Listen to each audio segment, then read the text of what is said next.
These are the lecture notes for Chapter 2, Prokaryotes.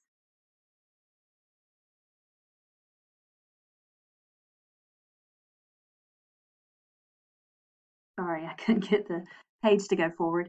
Okay, so slide number 2 shows you a picture from the Yellowstone National Park, and that's one of the hot springs at Yellowstone National Park, which contains bacteria and archaea that can survive in very, very high heat, way hotter than boiling sometimes, and very acidic. So in Bio 111, when we learned about classifying organisms, we learned 3 domains. There were the domains bacteria, the domain archaea, and then the third domain is the domain eukarya. So we also learned that prokaryotes are cells without a nucleus. So the eukarya are not included in the prokaryotes. Only the bacteria and archaea contain prokaryotic cells. We have dated back to 3.5 to 3.8 billion years ago that the first living organisms were prokaryotes, and that was how far long ago that they originated.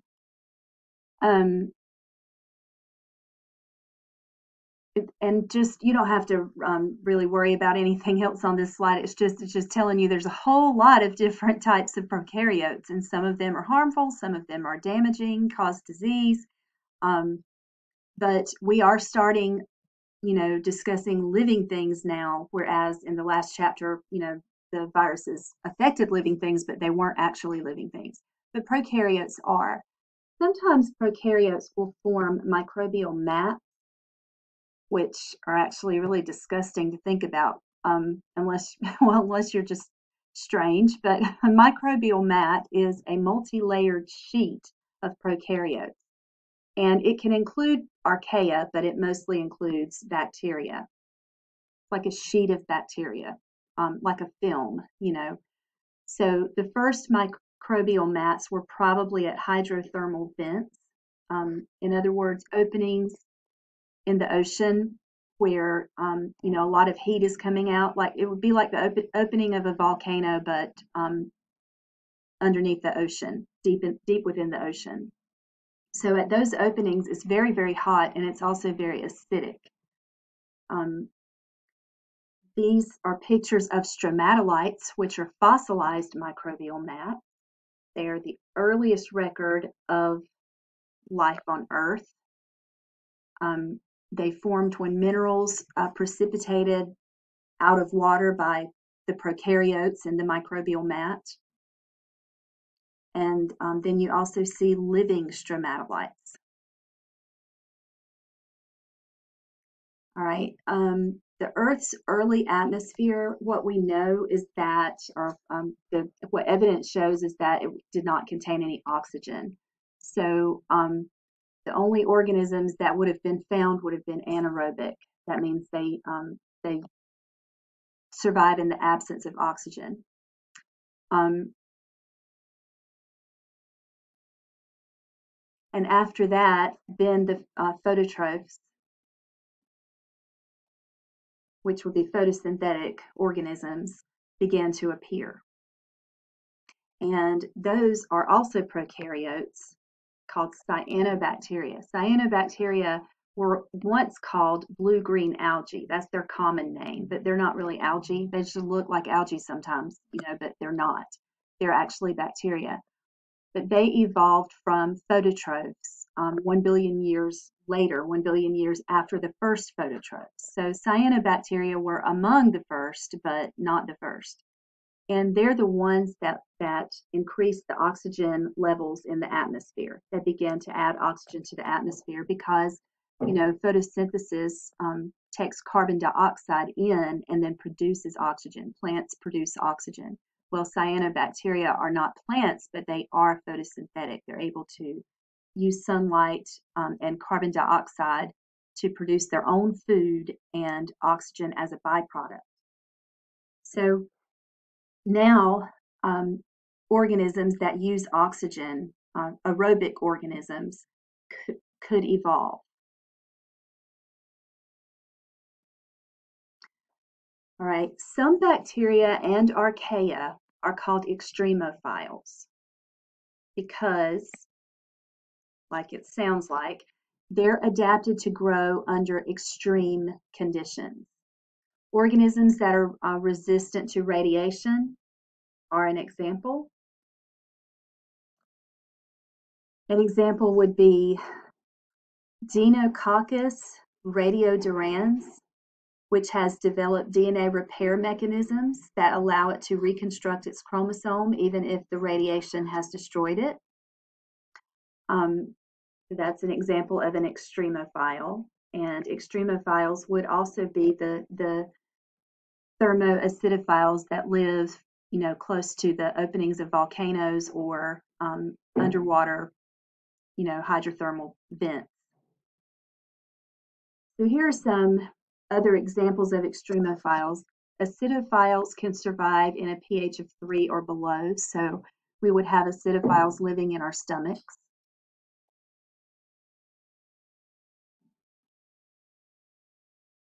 The alkalophiles, alkaline is basic, so that would be a pH of 9 or above. And normally living things can't survive at that basic of a pH range. Thermophiles would be between 60 and 80 degrees Celsius, which is 140 to 176 degrees Fahrenheit. So we can't even imagine temperatures that hot, but they thrive. That means phile means loving, so heat loving. Then we have hyperthermophiles who can survive in even hotter temperatures. They range from 80 to 122 Celsius or 176 to 250 Fahrenheit. Again, we can't even imagine, that I think boiling in Fahrenheit is 232. I know boiling in Celsius is 100. So, but this is above boiling. These are organisms or bacteria or archaea that can survive in temperatures hotter than boiling. Psychrophiles can survive in low temperatures. So these are living things that are actually alive in, maybe found living in glaciers, or living in ice. Halophiles are salt-loving, and they can survive in the Great Salt Lakes, for example. They can survive in very high salt concentrations, not just the ocean, but really, really salty. Salt is used as a preservative, so anything that can survive in it is an extremophile because most prokaryotes cannot survive in high salt. So osmophiles are ones that can survive in high sugar concentrations that would kill most other bacteria or archaea. We're actually going to culture some prokaryotes in lab in my face-to-face class.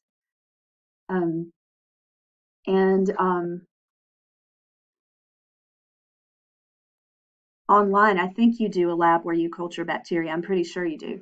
So anyway, culturing prokaryotes just means growing them. And so what people who do this for a living are called microbiologists because the prokaryotes are microorganisms. So what they'll do is they'll use something called nutrient agarose, which is a gel material that contains nutrients in it. And they can pour that into a petri dish and then let it solidify, and they can spread bacteria over the surface, spread samples of bacteria over the surface, and you can see little colonies grow, or sometimes so many grow that they grow into the colonies blend together. But you can grow bacteria or archaea in liquid. They can be grown in like broth, like actually similar to chicken broth or beef broth, or in a solid agarose. This is that's what you're seeing here, nutrient agarose.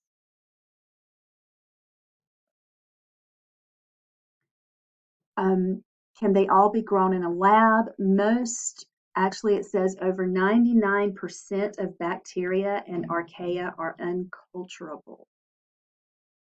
So what we can grow in lab is only 1% of the available bacteria and archaea. That's amazing. And it's mostly due to lack of knowledge as to what to feed them and what they require for growth. Some are obligate intracellular parasites, and what that means is they must be inside of their host to be grown. And if you don't have their host, then you can't grow them. You can't grow them in a petri dish or, a test tube. Biofilms are kind of like those microbial mats, but it's more of a film. It's a microbial community that's held together in a little slimy, gummy textured matrix. And mostly the reason it's so slimy is because these microorganisms secrete polysaccharides, carbohydrates, and what they secrete just makes it sort of a slimy, gummy, sticky kind of, it's disgusting when most of the time, and most of the time it smells bad. So we see a biofilm here in the picture. Biofilms are also on our teeth. If you don't brush your teeth, that plaque that's on your teeth is a biofilm. So biofilms grow attached to surfaces. It can be the surface of water or, just any surface. And then the stages of biofilm development, there's the initial attachment where some bacteria come in and adhere or attach to a solid surface. And there's irreversible attachment where appendages on the bacteria called pili, they're hair-like appendages, permanently anchor the bacteria to the surface. And then the third stage is called maturation 1. The biofilm grows by cell division, binary fission, and other bacteria are attached to the biofilm because it's producing food and a good environment for growth. And maturation 2, stage 4, is when the biofilm continues to grow and takes on a more complex shape. And then the 5th stage is more of a breakdown stage. It's when the biofilm is partly broken down, allowing some bacteria to escape and colonize somewhere else. That's the dispersal stage. And this is the stages of biofilm development visualized. Stage 1, a few bacteria attaching to a surface. Stage 2 is permanent attachment by pili. And stage 3, a lot more bacteria move in and are attracted to the original biofilm. And that's maturation stage 1. And then maturation stage 2, the shape becomes much more complex and larger. And then the dispersal stage, you can see bacteria leaving the biofilm in stage 5. All right, so shapes of prokaryotes. There are 3 basic shapes. There's spherical, which we call coccus or cocci. So that's like a ball, picture A. And then there's rod-shaped, which we call bacillus or bacilli. E. coli are rod-shaped, and that's in picture B.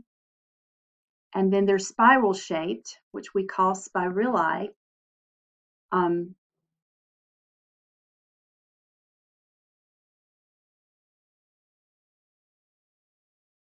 there's another word too. I'm sorry, I'm just trying to think of what it is.